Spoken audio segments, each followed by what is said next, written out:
মা বোনরা রমজানের কাজা রোজা আগে করবেন নাকি শাওয়ালের 6টি রোজা আগে রাখবেন, এ বিষয়ে মুহাদ্দিসিন কিরামের দুইটি মত রয়েছে। নবীজি সাল্লাল্লাহু আলাইহি ওয়াসাল্লাম হাদিসের মাধ্যমে যেটা আমাদেরকে জানিয়েছেন, মান সামা রমাদান সুম্মা আতবাহু সিত্তাম মিন শাওয়াল কানা কাসিয়ামিদ দাহরি কুল্লি, যে ব্যক্তি রমজানের রোজা রাখলো এরপরে শাওয়াল মাসের 6টি রোজা রাখলো, সে সারা বছর রোজা রাখার সওয়াব পাবে।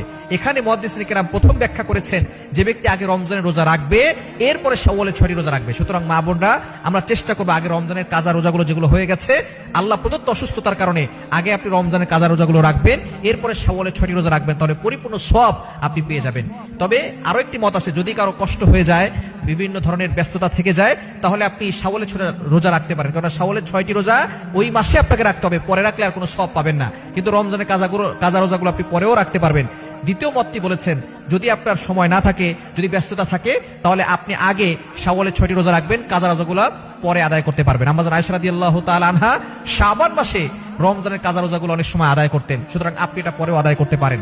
তবে উত্তম হবে আপনি আগে রমজানের কাজা রোজাগুলো রাখবেন, এরপরে শাওয়ালের 6টি রোজা রাখবেন, তাহলে আপনি পরিপূর্ণ সওয়াব পেয়ে যাবেন।